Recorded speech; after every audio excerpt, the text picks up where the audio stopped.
Hello everyone, welcome back to my channel. Before we get into it, I wanted to give a huge thank you to everyone that met me, took photos, and attended my class at Premiere Orlando. If y'all missed it, I highly recommend you guys check it out for next year. Thank you guys so much. I felt so much love during my class. It was insanely packed and it was just such a good turnout. So thank you guys all who attended. And again, check it out for next year if y'all are a student or a licensed nail tech. I'm gonna get started by prepping my natural nail. We are actually doing my nails. I haven't done them in a very long time. This was my set that I did for Premiere Orlando. If you are following me on all my other social media, you probably already saw these nails. I am doing short form content all over social media. So if you guys are interested in checking that out, I would definitely really appreciate a follow or a like on my videos. So we are starting off and just prepping my natural nail, typical process, mandrel bit, sanding band. I did the needle bit, and I had already done a manicure on myself, so I didn't go too in depth on my cuticles. I went ahead and applied these tips. They are my favorite from Amazon. I'll leave them linked down below. They are absolutely amazing, non-C-curve square tips. And now we're just blending in the tip and also adding some primer. This is a XXX bond from Not Polish. I'm adding 2 coats of that just to be safe so that my nails do not lift while I am away. I'm gonna be using this really pretty color from Not Polish. It is called Lemon Drop. It is such a stunning orange tone. I wanted to do a lot more of like a lighter tone set, but I fell in love with this color. And then we're gonna be going in with LA Sunset from Not Polish as well. And we're gonna be blending those two together to create a beautiful ombre.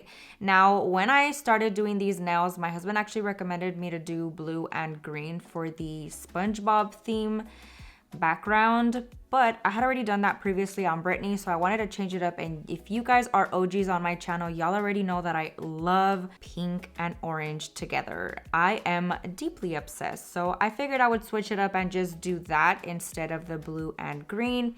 So again, starting off with Lemon Drop, I'm placing that mid nail, bringing it all the way down. Not Polished products make it so easy to work with, so y'all can see that I'm just barely tapping it into place, very so lightly, just dragging it in the position that I want it to go, or in the way that I want it to go. And then once the acrylic starts mattifying a little bit, that is when I recommend doing your ombre. I feel like if it's too wet, it's just gonna all mush together, and if it's too dry, sometimes they don't blend as well. So I wait a little bit, and then we're going in with that LA Sunset color right above where you place the orange, and then very quickly blend down. Key to avoiding the cuticle area and any spillage like I did here is to hold the finger down. Always have gravity help you and let the product flow downwards. So point it down, make sure you are doing that. It gets a little hard to do it on yourself specifically because you have to have all the angles properly, and pointing it downwards sometimes can be very tricky, especially since I am recording. So that's why a lot of the time I will get some overflow because I'm trying to stay in frame, disregard my spillage. But I'm going to be going in again with that color and infilling the rest of the nail. I do multiple beads. If you guys are familiar with my process, I just prefer that because I feel like my structure comes out better. If you guys can do 1 bead or 2 beads, definitely go for it. I just prefer to do smaller beads. That way I know that my nail is gonna come out good. And as usual, I like to do very thin coats of my colored acrylic, and then I just go in with the bulk for the clear acrylic. So at this point, I am adding a bigger bead of clear from Not Polish, and we're gonna be encapsulating pretty much the middle section of the nail. I already have my thickness at the tip that I want, so I am solely focusing on that middle section to make sure that I encapsulate that ombre area and I don't file it off afterwards, but also building up that apex. I like my nails nice and thin. Just preference, if your nails are snapping in the middle, definitely build it up a little bit more, but I haven't had any issues and my nails last very good. So I prefer to do them a little bit on the thinner side. Again, just preference.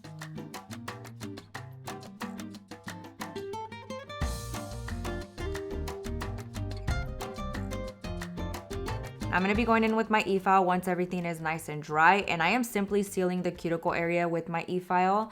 I am going to be doing the rest of the filing with my hand file.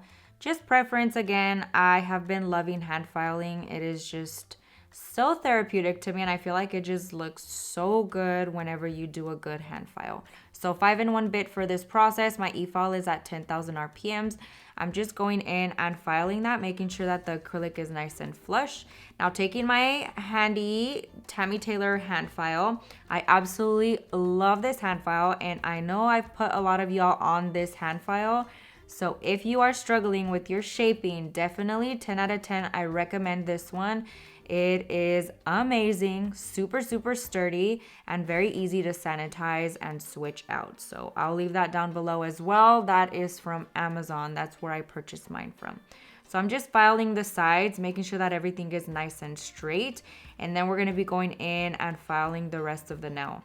Always remember that with the hand file, it is a lot easier to notice where you haven't filed. For example, I am avoiding the cuticle area because I already filed that with my e-file. So you can see that the color is a lot different than the areas that I am filing with my hand file.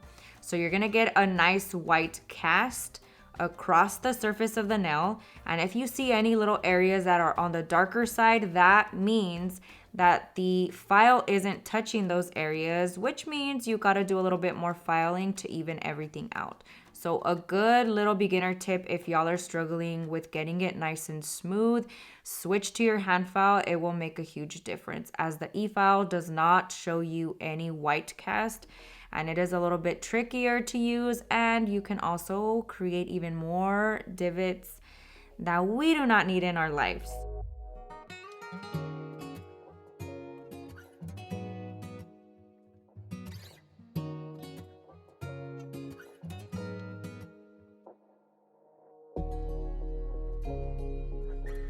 So now I'm going to be going in with my buffer. This is from Kiara Sky. I'll leave other ones linked also from Amazon. Y'all already know that I love Amazon, and if you didn't, now you know. A lot of my products I get are from Amazon. So I will leave both linked down below just for your preference.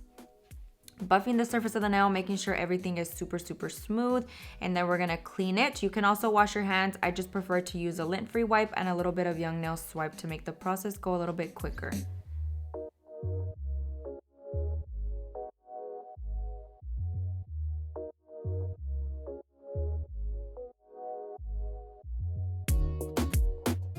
Now for the nail art, I have been wanting to experiment with different ways of creating nail art. That way I can show you guys and share with you guys the easiest, best tips to get flawless looking nail art. It can be very, very tricky, but there are methods of making it a lot easier.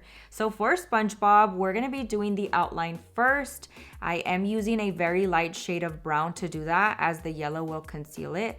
And then I just start color blocking by infilling in all the solid colors and focusing on the bulk of the nail art design. And then we're gonna be adding in all the details. So if y'all didn't know, Veeda Bella recently launched gel polishes, which is what I'm using for today's video, along with nail art brushes and gel paint. So here I'm using our small liner, and I am using our white gel paint to infill that little area. And then I'm actually taking the Profiles Backstage Nude, and it is a nice pretty brown color, which is perfect for the outline and the pants for SpongeBob. And then I took just blue from the gel polishes and mixed in some white to get a lighter shade. And then we're just gonna be adding in all the tiny details with the micro detail liner and our black gel paint.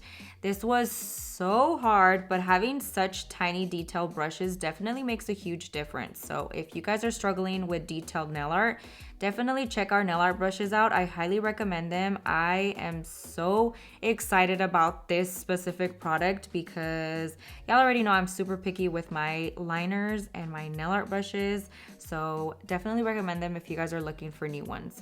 I'm also going to be taking all of the Basic Beat collection to create this rainbow for the imagination little rainbow on top of SpongeBob.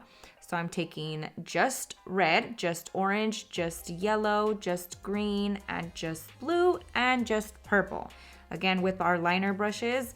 And then I took just orange, a little bit of red, and a little bit of yellow to create an orange that matched our acrylic that I used. And then we're gonna be using the little flowers, taking my micro detail brush for this and just hand painting it on there, hoping that it turns out good.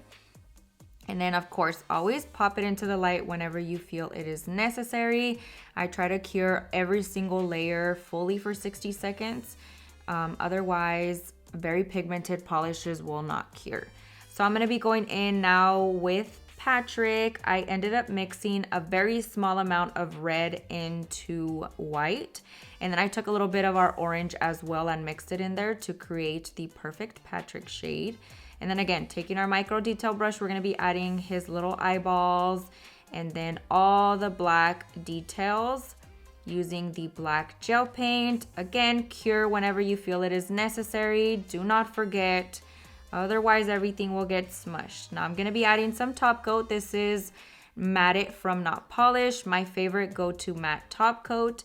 Adding a thin layer of that and making sure that I am very much so pressing it into all the nail art. You want it to seep into all the tiny little details and cover all of the nail art so that it is nice and protected and we don't have any ridges, divots, or anything like that. Popping that into the light for 60 seconds. That pretty much concludes today's video. Let me know what y'all think down below. Thank you so much for watching. I hope you enjoyed it. I hope you learned a ton, and I'll see y'all next time.